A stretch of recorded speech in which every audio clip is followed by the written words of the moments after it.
কই কই আমার ভিনদেশি চোরেরা সব কই? এই যে রাজন, এই যে একদম গারদের ভিতরে। বাবা বাবা বাবা বাবা আমাদের পুরোহিতকে ডাক দাও, শাস্ত্র পাঠক।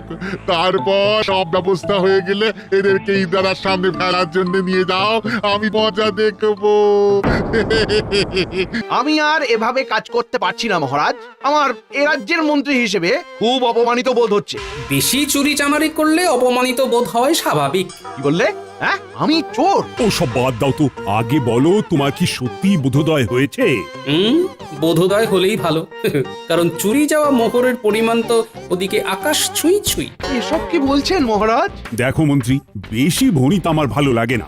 যা বলার তা তাড়াতাড়ি বলুন মন্ত্রীমশাই। এ রাজ্যের একজন ভাঁড়ের বেতন মন্ত্রীর বেতনের প্রায় সমান সমান। তাদের দুজনের বেতনের ভেতরে ফারাক প্রায় নেই বললেই চলে। আমি তো ভাবছি ভাঁড়ের বেতন এই মাস থেকে মন্ত্রীর বেতনের থেকেও বেশ কিছুটা বাড়িয়ে দেব। মহারাজ, আমি বলতে বাধ্য হচ্ছি, আপনি কিন্তু একটু বেশি পক্ষপাতিত্ব করছেন। কোন রাজ্যে এমনটা হয় না।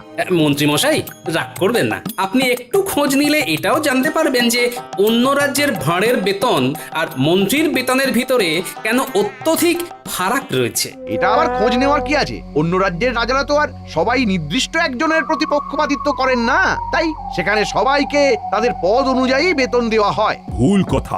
আসল সত্যিটা হলো আমার রাজ্যে মন্ত্রীর থেকেও একজন ভাঁড় বেশি কাজ করে, আর অন্য রাজ্যে তো আর সেটা হয় না।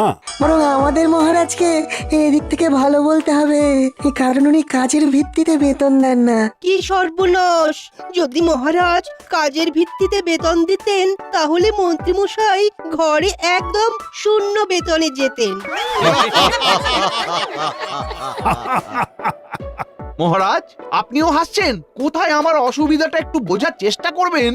দেখুন মন্ত্রী মশাই, আপনি না। থামো গোপাল, থামো। তোমার ওই মাথা ভর্তি টাক আর হাতির মতো। মন্ত্রী, তোমার এতবার বেড়েছে, নিজে একজন সভাসদ হয়ে আরেক সভাসদের চেহারা নিয়ে ব্যঙ্গ করছো। ছি ছি ছি ছি। না না না না না না, এসব আমি একদম বরদাস্ত করব না। বেরিয়ে যাও, বেরিয়ে যাও আমার সভা থেকে। যাও যাও।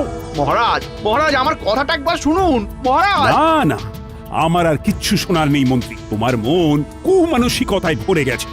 তোমার শুদ্ধাচারের প্রয়োজন। তুমি যদি নিজেকে এই ধরনের মনোবৃত্তি থেকে শুধরে নিতে পারো, তাহলেই আবার এই রাজসভায় ফিরো, না হলে নয়। আমায় মাফ করে দিন মহারাজ, এমনটা আর হবে না। ওই যে বললাম, নিজেকে পাল্টাতে পারলে ফিরে এসো। তুমি এক কাজ করো, তীর্থে যাও, মনকে শুদ্ধ করো, তারপর ফিরো। আর হ্যাঁ, অশুদ্ধ মন নিয়ে শুদ্ধতার ভান করে এই রাজ্যে প্রবেশের পর যদি কোনো বাজে কাজে ধরা পড়ো, তাহলে মনে রেখো, তখন এই রাজ্য থেকে সোজা বার করে দেব। যাও যাও, এক্ষুনি বেরিয়ে যাও।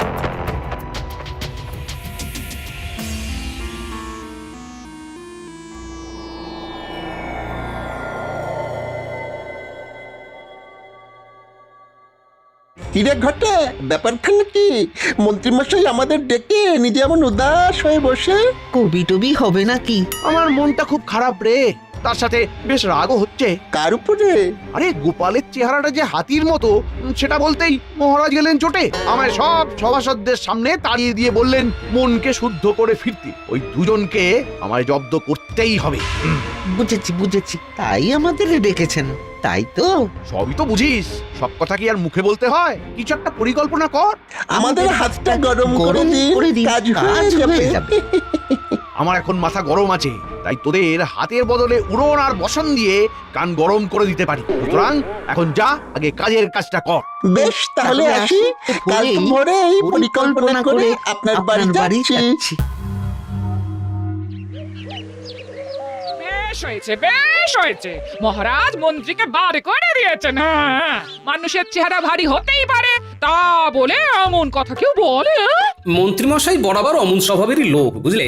যাদের স্বভাব এমন হয় তারা হাজার চেষ্টা করলেও সহজে বদলায় না। হ্যাঁ গিন্নি, চেষ্টাটাও সৎ হতে হয়, না হলে এরকমও মানুষ করে যে ভিতরে ভিতরে কোনো চেষ্টা করে না, এদিকে মুখে বলে চেষ্টা করেও কোনো লাভ হচ্ছে না। হ্যাঁ, মানুষ চেষ্টা করলে সব পারে গিন্নি। তোমার সাথে মন্ত্রী মশাই এরকম করলে না আমার খুব খুব রাগ হয়। হ্যাঁ, না, এর জন্য আমার কোনো আক্ষেপই নেই গিন্নি। আমি আমার রাজ্যকে ভালোবাসি, তাই করি। তাছাড়া একজন রাজ্যবাসী হিসেবে এটা তো আমার কর্তব্য। সত্যি তোমার জন্য না আমার না খুব গর্ব হয় গো। আর আমারও তোমার জন্যে।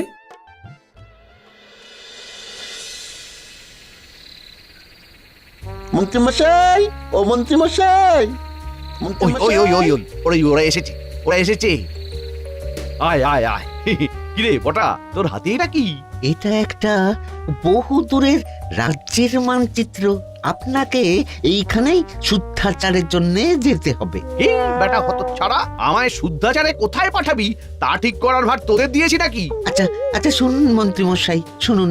এই মানচিত্রর জায়গায় আপনাকে আসলে যেতে হবে না।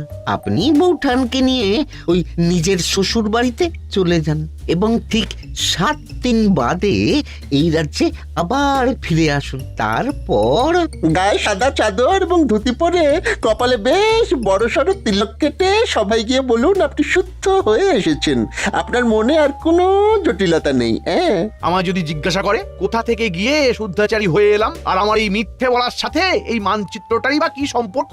বলছি সব বলছি, শুনুন। মানচিত্রটায় যে রাজ্যটা আছে তার নাম পুণ্যি রাজ্য।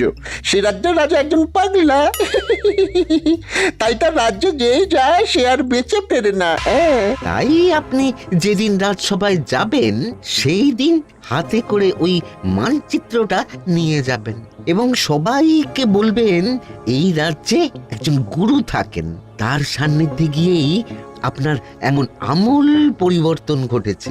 আর গুরুর নাম জিজ্ঞাসা করলে যাই হোক কিছু একটা ওই বানিয়ে বলে দেবেন, কেমন? আর বলবেন এই গুরু স্বয়ং কৈলাস পর্বত থেকে সাধনা করে ফিরেছেন। উনি সবার সব ধরনের পাপ গ্লানি মুছিয়ে মৃত্যুর পরে স্বর্গ লাভ করার পথ সুগম করে দেন।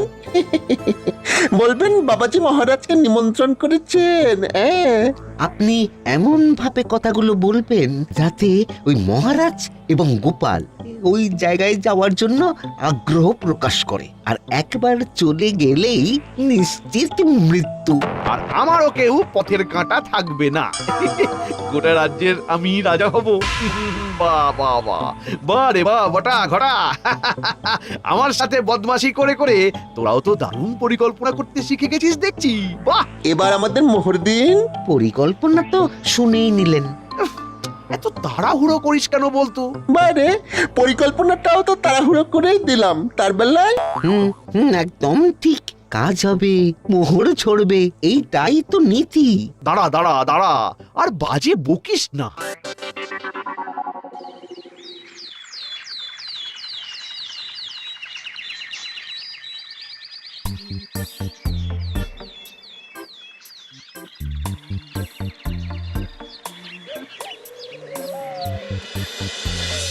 কি বলছো গোপাল?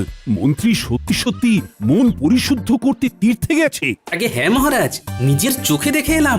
বাড়িতে তালা ঝুলছে, আর পাড়া প্রতিবেশীদেরও নাকি বলে গেছে যে সে নিজেকে পরিশুদ্ধ করতে স্ত্রীকে নিয়ে দিন সাতেকের জন্য তীর্থে যাচ্ছে। বাবা, আমার এক কথাতেই যে মন্ত্রী এভাবে তীর্থে যাবে ভাবতেই পারছি না। যাকে এখন মন্ত্রীর সুমতি হলেই হলো, কি বলেন? যা বলেছো। আচ্ছা মহারাজ, আমি তাহলে আজ আসি। হ্যাঁ, বেশ বেশ বেশ। ও গোপাল, একটা কথা ছিল। বলুন মহারাজ।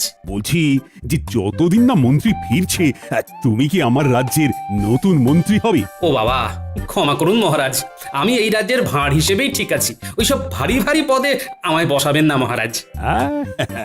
আমি জানতাম তুমি ঠিক এই উত্তরটাই দেবে। বেশ গোপাল, ঠিক আছে, তুমি এখন আসতে পারো।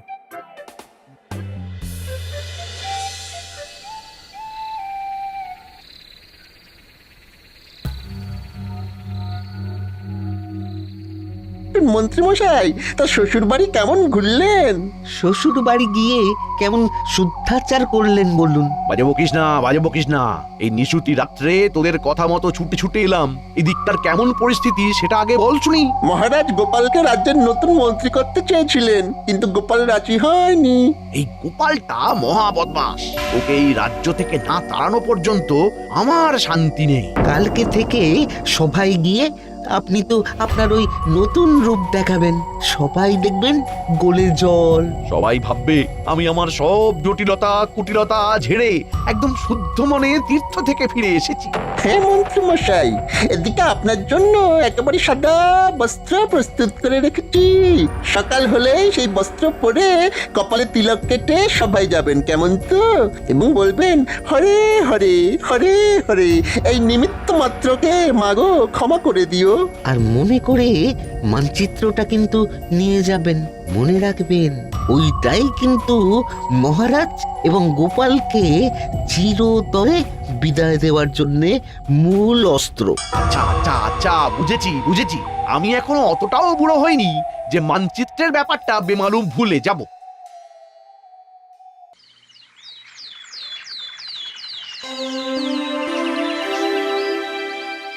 তাহলে সবাই বলছো নতুন পদ্ধতিতে কাজ করতে কোনো রকম অসুবিধে হচ্ছে না, তাই তো? না মহারাজ। বেশ, শুনেও ভালো লাগছে। তোমরা এভাবেই সবাই একে অপরের পাশে থেকে মন দিয়ে কাজ করে যাও। হ্যাঁ মহারাজ।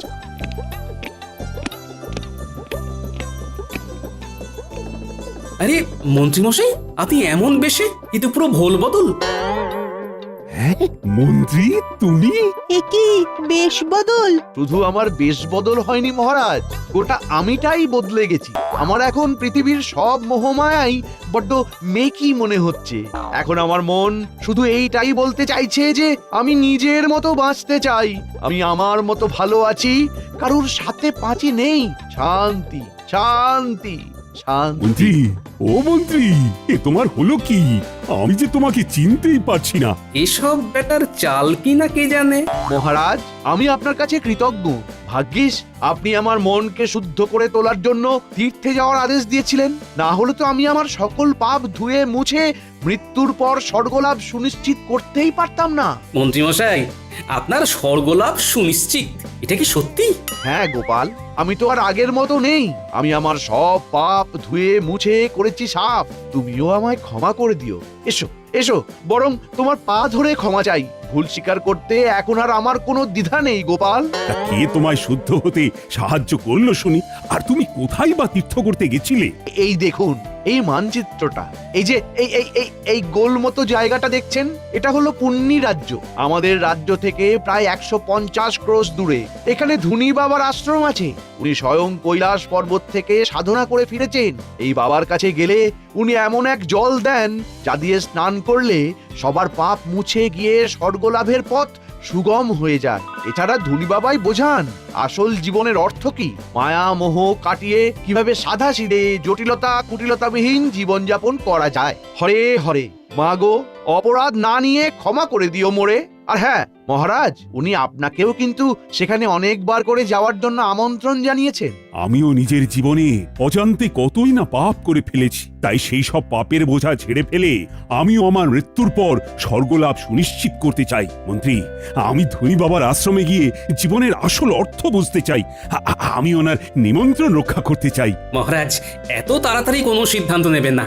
আমার মনে হয় যে পাল, নিজের চোখে দেখছো তো মন্ত্রীর কি আমূল পরিবর্তন ঘটেছে। এরপরে আমি আর ধনী বাবার কাছে না গিয়ে থাকতে পারি, বরং তোমারও আমার সাথে যাওয়া উচিত। আজ্ঞে মহারাজ, আমি? আচ্ছা বেশ, আমিও যাব। আমরাও যাব মহারাজ। না না না, দেখো, সবাই মিলে এক্ষুনি গেলে হবে না। আগে আমি আর গোপাল ঘুরে আসি, তারপর তোমরা দলে দলে যেও। একদম ঠিক। তাহলে মহারাজ কবে রওনা দেবেন? হ্যাঁ, কাল একদম ভোরেই রওনা দিতে চাই, বেশি দেরি করে তো লাভ নেই। আচ্ছা মন্ত্রী, আমি যেহেতু কদিন থাকছি না, তাই তুমি একটু কষ্ট করে রাজ্যটা সামাল দিও, কেমন? মহারাজ, আমায় আবার এসবের মধ্যে কেন জড়াচ্ছেন? রাজ্যপাঠ আমি যে দিয়েছি ছেড়ে। এই কটা দিন একটু সামলে দাও মন্ত্রী, আমি কিছু শুনতে চাই না। বেশ মহারাজ, আপনি যখন বলছেন তখন তাই হোক। ও মন্ত্রী, আরেকটা কথা, বাবার কাছে যাওয়ার জন্য কি কোনো রকম বিশেষ নিয়মপত্র আছে? মহারাজ, সমস্ত অহংকার ছেড়ে, রাজবেশ ছেড়ে, সৈন্য ছাড়া একদম আর 5টা সাধারণ মানুষের মতো পায়ে হেঁটে যান, তাহলেই দেখবেন বাবা আপন করে নিয়েছেন। বুঝে গেছি, বুঝে গেছি।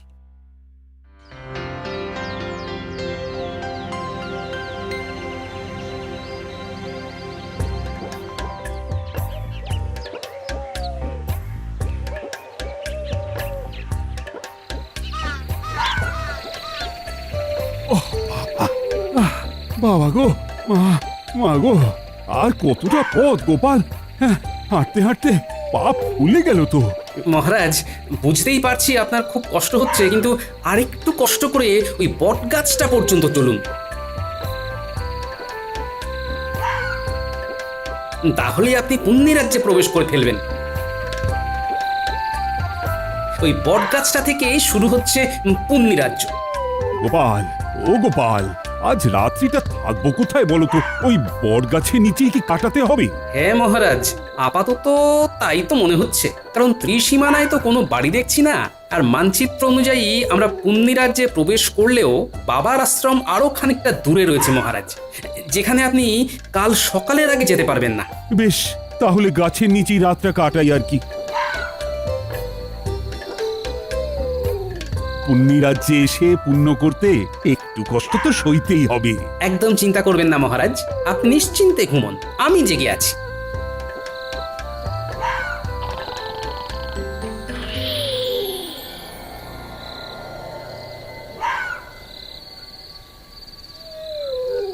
মহারাজ তো ঘুমোচ্ছেন দেখছি, এদিকে ভোর হতেও খুব দেরি নেই, আমি বরং এই সুযোগ একটু ঘুমিয়ে নিই। এই গবা, কি করবি বলতো? রাত তো শেষ হতে চললো, এখনো আমাদের ওই দুজনের মধ্যে কেউ একটাও চোর ধরতে পারলাম না।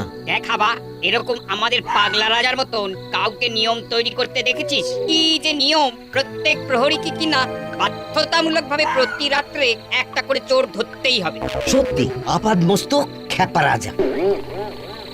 আরে আরে ওই গবা, ওই দেখ, দুজন লোক বট গাছের নিচে শুয়ে, ওদেরকে ভিনদেশি চোর বানিয়ে ধরে নিয়ে যাবি? তাই করি চল, না হলে আমরা আপাদমস্তক পেটে মার খাবো। চল চল ভৌরি বেটাদের। এই কে কে কে তোমরা হাত পা বাঁধছো কেন? আমরা কিছু করিনি, আমাদের বেঁধো না, ছেড়ে দাও। চল বেটা, চল, চোর সাজবি, চল।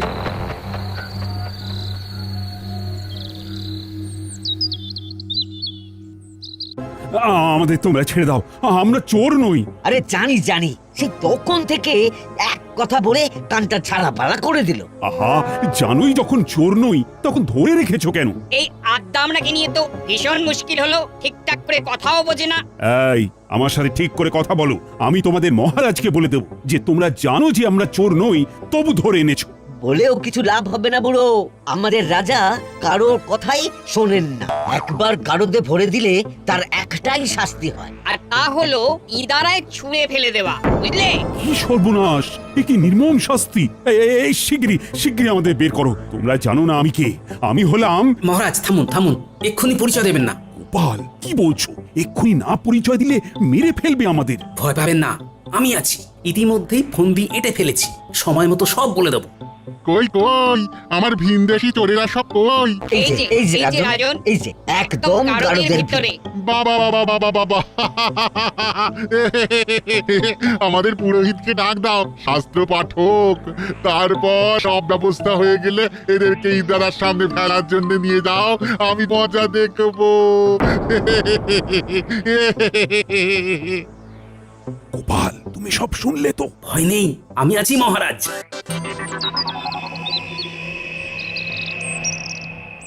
তাহলে সব প্রস্তুত তো? হ্যাঁ, এই এই তুমি ওদিকে ওনার কাছে যাচ্ছ কেন? আমাকে ঠাকুরের নাম শোনাতে, মরতে যাচ্ছি তো তাই। মহারাজ, আপনি এবারে আমার সাথে মারপিট শুরু করবেন। ওরা যদি জানতে চায় কেন মারপিট করছি, তাহলে বলবেন আমরা পেশায় জ্যোতিষী। আমরা গণনা করে দেখেছি যে আজ দুজনের ভেতরে যেজন আগে ইদারায় ছাপ দিয়ে মরবে সে স্বর্গবাসী হবে এবং পুণ্য লাভ করবে। বেশ বেশ, মুক্ত করে দাও দুজনকে, মুক্ত করে দাও। আমি আগে ইদারায় ছাপ দেবো। না, আমি। তবে রে বেটা, দেখ কেমন মারি তোকে। আয় আয়, আমিও মজা দেখাচ্ছি। এ কি? তোমরা থামো, তোমরা থামো, তোমরা থামো, তোমরা কারা শুনি? হ্যাঁ, এভাবে মারপিট করছো কেন? আমরা জ্যোতিষী গণনায় দেখেছি যে আজকে ইদারায় ঝাঁপ দিয়ে আগে যে মরবে সে পুণ্য লাভ করবে এবং স্বর্গবাসী হবে। কি তোমরা চোর নও? আজকে যে ছাপ দেবে সে স্বর্গবাসী হবে, পুণ্য লাভ করবে। হ্যাঁ। তাহলে তোমরা আর কষ্ট করে ঝাঁপাবে কেন? আমি ছাপ দিচ্ছি, আমার পুণ্য লাভ হবে, স্বর্গবাস হবে। দুটোরই প্রয়োজন আছে। এই 1 2 3। রাজন, উফ, কি বাঁচান বাঁচলাম বাবা। আমরা এখন কি করব? তোমরা শিগগির আগে ওনাকে তোলার ব্যবস্থা করো। আসলে আজকে এরকম কিছু ঘটবেই না। আর আমরা কেউ জ্যোতিষীও নই। উনি হলেন কৃষ্ণনগরের মহারাজ রাজা কৃষ্ণচন্দ্র, আর আমি হলাম গোপাল ভাঁড়। আমরা এখানে ধনী বাবার আশ্রমে যাব বলে এসেছিলাম। কি ধনী বাবার আশ্রম? কিন্তু এখানে তো এইরকম কোন আশ্রম নেই। ঠিক বলছো? হ্যাঁ, ও ঠিকই বলেছে। বেশ, বুঝে গেছি আসল ব্যাপারখানা কি। আমরা চললাম, তোমরা ওনাকে বাঁচাও।